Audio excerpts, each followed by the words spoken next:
संगठन की सक्रियता उतनी नहीं रही दोनों ही पार्टी में कि अपने घोषणा पत्र जारी किया है। अब चूंकि घोषणा पत्र दोनों के बराबर हैं, 100-200 का अंतर है। मुद्दे गौन हो गए हैं इस बार। किसी पार्टी के पास ऐसा कोई बड़ा विजन दिखता नहीं है कि प्रदेश को वो किस मोड़ पे ले जाएंगे। छत्तीसगढ़ में भाजपा को ऐसा कोई बड़ा चेहरा नजर नहीं आया जिस पे वो वोट मांग सके। नमस्कार, छत्तीसगढ़ का एकमात्र डिजिटल प्लेटफॉर्म छत्तीसगढ़ तक में आपका स्वागत है। मैं रघुनंदन पंडा। आज हम हैं दुर्ग शहर में। दुर्ग जिले के वरिष्ठ पत्रकारों की एक चौपाल आज हम रख रहे हैं। ये वो वरिष्ठ पत्रकार हैं दुर्ग जिले के जो 30 से 35 वर्ष 40 वर्ष अधिक समय हो गया है जो पत्रकारिता में अपना सहयोग कर रहे हैं। ये कई विधानसभा चुनाव और लोकसभा चुनाव, नगर निगम चुनाव को कई बार कवरेज किए हैं और सरकार तक अपनी बात रखते हैं। आज हम इन्हीं से बात करते हैं। वरिष्ठ पत्रकार में मेरे साथ हैं पुनीत कौशिक जी, राजेंद्र सिंह ठाकुर जी और साहू भैया, महेंद्र भैया। हम बात करते हैं, चौपाल की शुरुआत करते हैं राजेंद्र सिंह ठाकुर जो 44 वर्ष से अधिक समय हो गया पत्रकारिता करते हुए। राजेंद्र सिंह ठाकुर जी, छत्तीसगढ़ तक में जुड़ने के लिए आपको धन्यवाद। नमस्कार, बताइए। 2023 का जो चुनाव अभी विधानसभा का अभी हुआ है 17 नवंबर को जी। और अपना पेटी खुलेगी 3 दिसंबर को। चुनाव के बारे में बताएंगे आप? 2023 का चुनाव इस बार मुद्दे तो दोनों पार्टी के बराबर रहे, है ना। कांग्रेस और भाजपा ने लगभग मुद्दे बराबर रखे। इस समय का जो वोट पड़ेगा वो चेहरों पे पड़ेगा। संगठन की सक्रियता उतनी नहीं रही दोनों ही पार्टी में।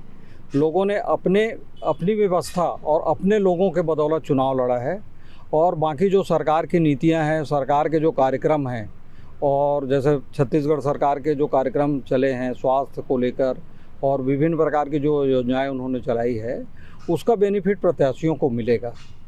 और भाजपा ने भी लगभग बराबरी का घोषणा पत्र जारी किया। किसान के लिए उन लोगों ने मुद्दा रखा।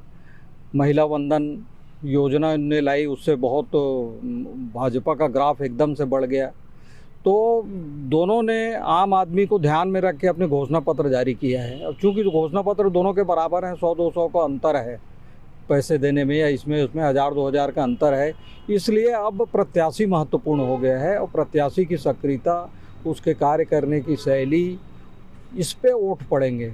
जहाँ तक मेरा मानना है कि मतदाता उस पे वोट करेंगे कि कौन हमारे लिए करेगा, कौन हमारे पास आता है, कौन कितने बार हमसे मिला है, कौन ने हमारा काम किया है, इस पे वोट पड़ेंगे। दुर्ग जिले में 6 विधानसभा है और एक विधानसभा का नाम जो देश प्रसिद्ध रहा है पाटन विधानसभा, जहां से कांग्रेस के प्रत्याशी मुख्यमंत्री भूपेश बघेल रहे हैं और प्रतिद्वंदी में भाजपा से विजय बघेल जो दुर्ग सांसद भाजपा के उम्मीदवार रहे। दोनों में कैसी टक्कर रही? और तीसरे पीछे से चल रहे थे अमित जोगी, स्वर्गीय अजीत जोगी के सुपुत्र जो प्रथम मुख्यमंत्री के। जी, इसके बारे में नहीं, पाटन में तो चाचा भतीजा के भी मुकाबला है। इसके पहले भी हुआ है ना। एक बार विजय बघेल भूपेश बघेल को हरा चुके हैं, बाद में भूपेश बघेल ने भी विजय बघेल को।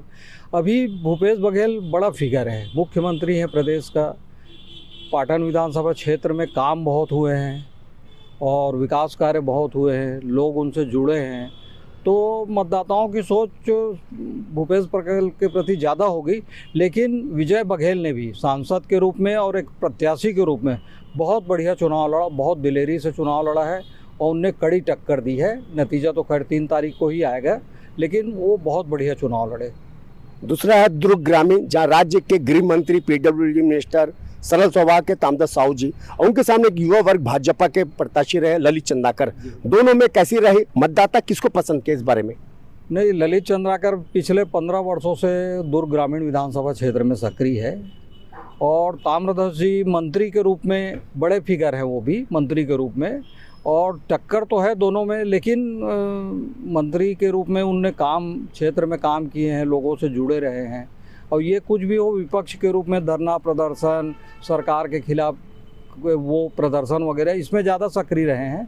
लेकिन काम कराने के मामले में ताम्रध्वज आगे रहेंगे। अब मतदाता क्या सोचते हैं ये तो 3 दिसंबर को ही पता लगेगा, है ना।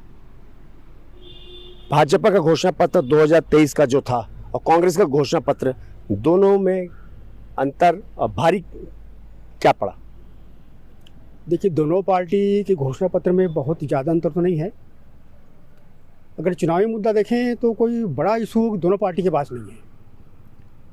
दोनों पार्टी का फोकस कुछ लोक लुभावन मुद्दों पर रहे हैं जिससे जनता आकर्षित हो, जनता को हम लाभ दें और उससे हमें फ़ायदा मिले। चाहे किसानों को ऋण माफ़ी हो, चाहे महिलाओं को 12,000 और 15,000 देने की बात हो। ये कोई विकास का मुद्दा तो नहीं है, ये प्रॉपर लोगों को लाभ पहुंचाने का मुद्दा है और इसमें हर वर्ग के लोगों को लाभ मिलेगा। आप महिलाओं को देंगे, हर वर्ग की महिलाओं को मिलेगा। आप किसानों को देंगे, हर वर्ग के किसान को मिलेगा। तो इन्हीं बातों पर चुनाव लड़ा गया है। मुद्दे गौन हो गए इस बार।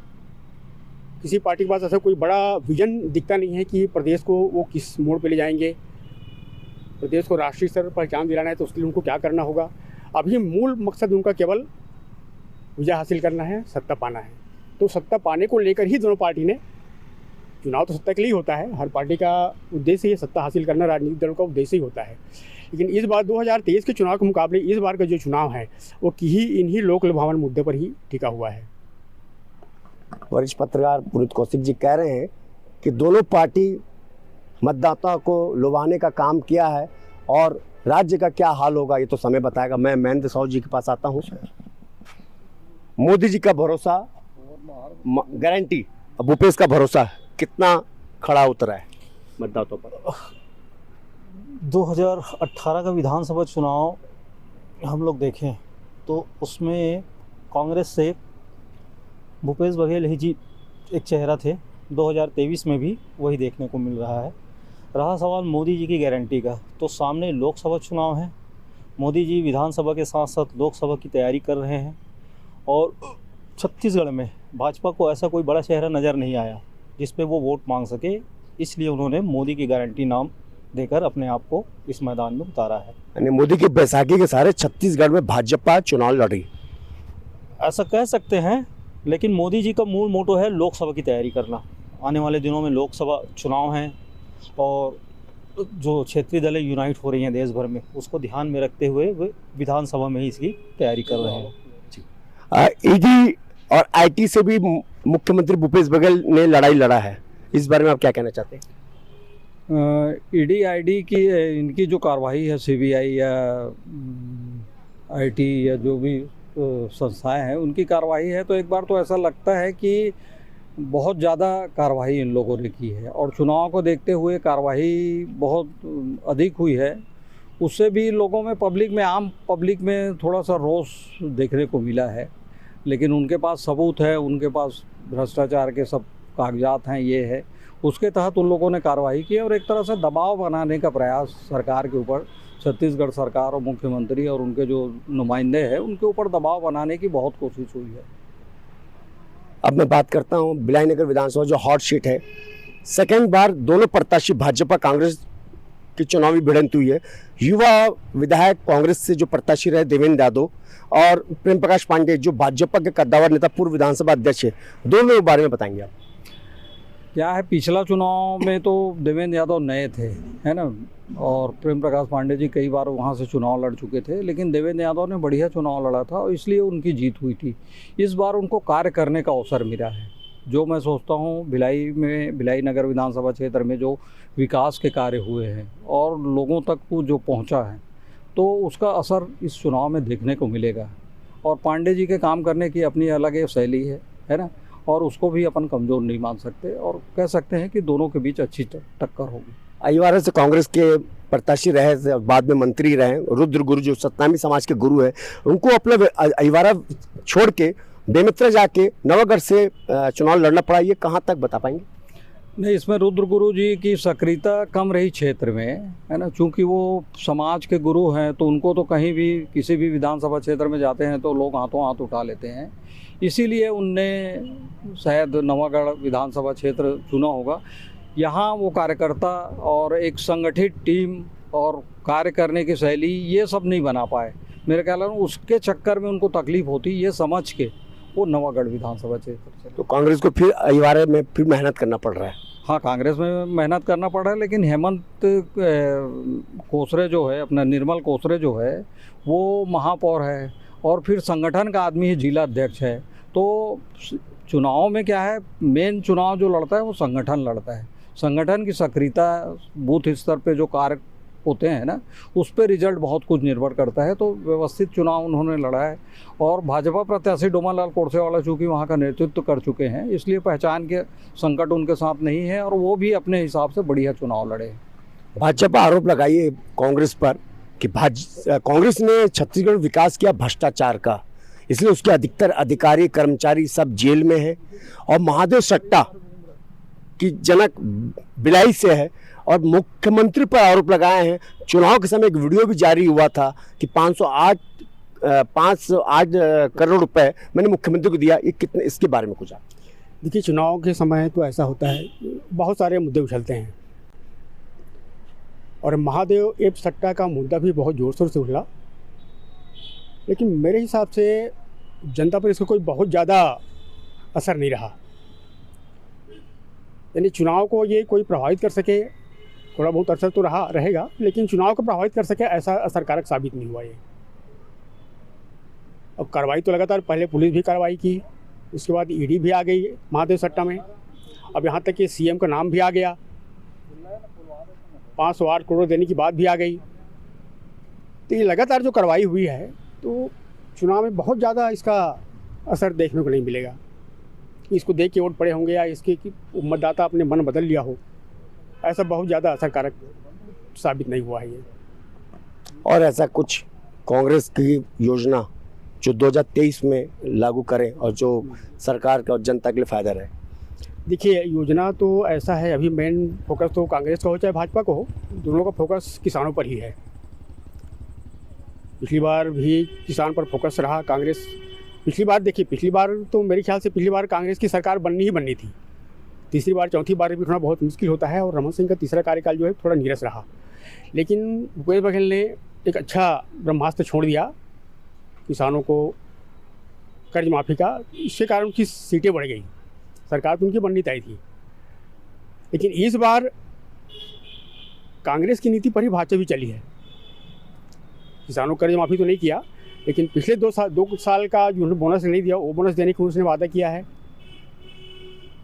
धान 21 कुंटल खरीदने का वादा किया है, राशि भी इसने बढ़ा दी है। तो कहीं ना कहीं इसका लाभ भाजपा को ही मिलेगा। इस बार किसानों को एक तरफा नहीं जाएगा, भाजपा को ही मिलेगा और कांग्रेस को भी मिलेगा। अमित जोगी जो हैं, अजीत जोगी के सुपुत्र, ये भाजपा और कांग्रेस का कितना वोट काटेंगे चुनाव में? परंपरागत वोट जो है सतनामी समाज का वो मिल सकता है, लेकिन बहुत ज़्यादा प्रभावित नहीं कर पाएंगे, मेरे को ऐसा लगता है। क्योंकि दोनों जो प्रत्याशी भाजपा और कांग्रेस के पाटन विधानसभा क्षेत्र के पुराने प्रत्याशी है और वहीं के रहने वाले लोग हैं। पूरे विधानसभा क्षेत्र में, पूरे गाँवों में उनकी पकड़ है, पहचान है, उनके कार्यकर्ता है, उनकी टीम है। तो मेरे को नहीं लगता कि अमित जोगी बहुत ज़्यादा उनको प्रभावित कर पाएंगे, बहुत ज़्यादा वोट ले पाएंगे।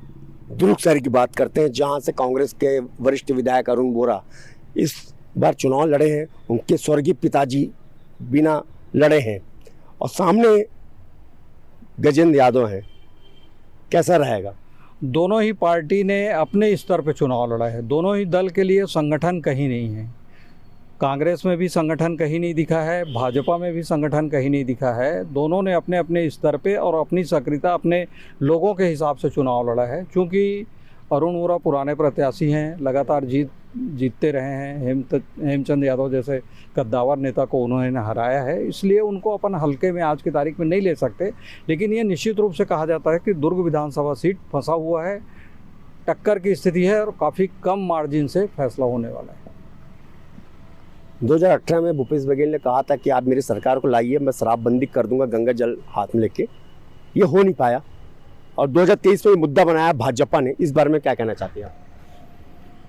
शराबबंदी को लेकर सिर्फ राजनीति हुई है छत्तीसगढ़ में, चाहे कांग्रेस हो चाहे भाजपा हो। भूपेश बघेल जी घोषणा किए थे, बाद में राजस्व का हवाला देके उनको पूरा नहीं किया उन्होंने। भाजपा इसकी मांग करती रही, लेकिन भाजपा ने अपने मैनिफेस्टो में इसको कभी नहीं लाया। तो शराबबंदी महज एक चुनावी स्टंट है, इससे ज़्यादा कुछ नहीं।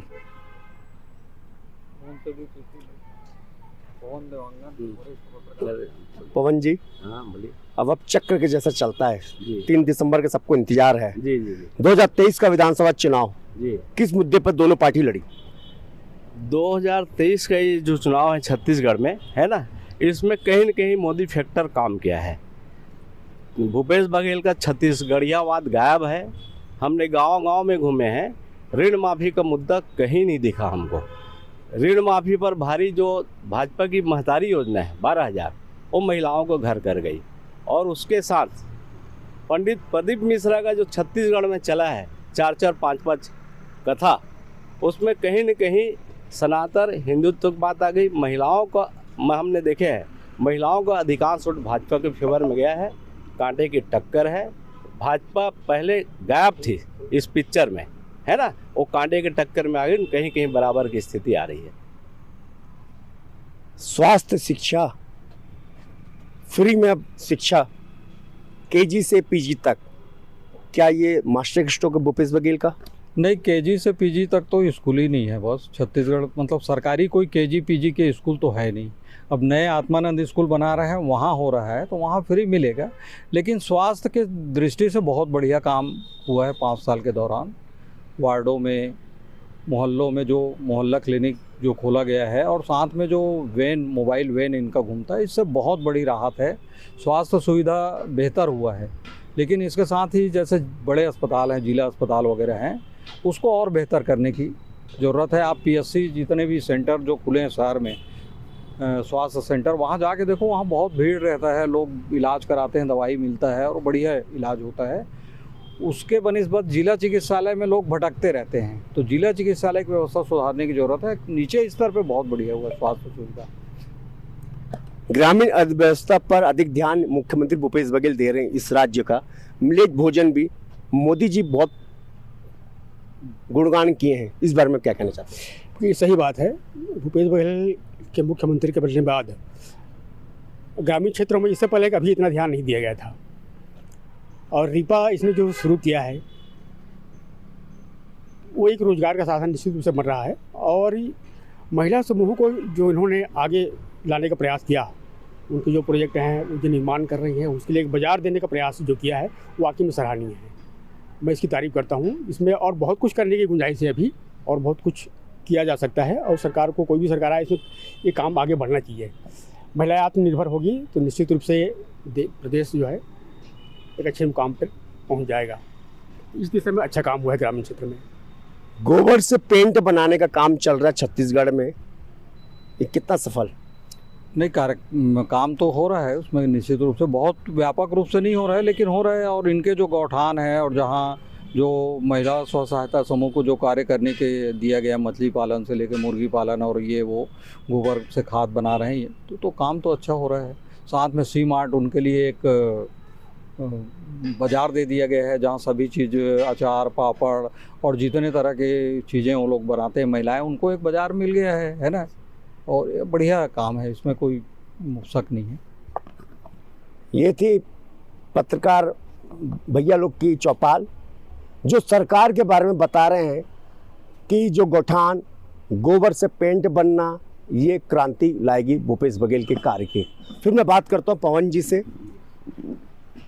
भाजपा ने प्रधानमंत्री मोदी जी का चेहरा, उनके बैसाखी के सारे लड़ाई लड़ा है चुनाव जी।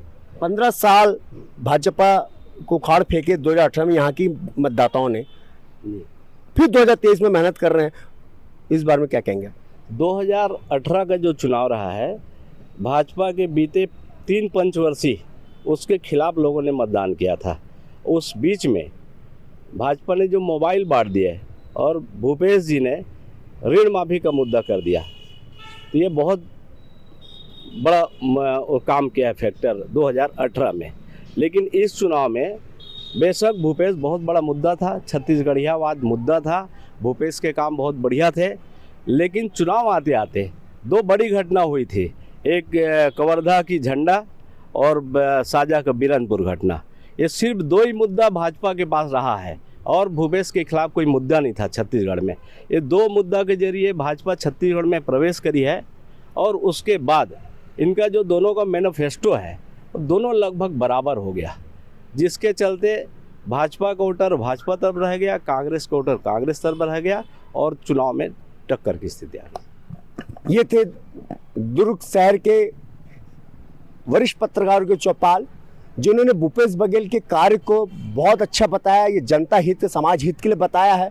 मोदी जी की गारंटी छत्तीसगढ़ के लोगों को कितनी पसंद आएगी और 17 नवंबर का जो वोट ईवीएम में बंद है, मतदाताओं ने जो अपने मनपसंद प्रत्याशी को दिया है, ये 3 दिसंबर को पता चलेगा। सबसे अधिक वोट जिस प्रत्याशी को मिलेगा वह विधायक का मुकुट पहनेगा, ये 3 दिसंबर बताएगा। रघुनंदन पंडा, छत्तीसगढ़ तक, दुर्ग।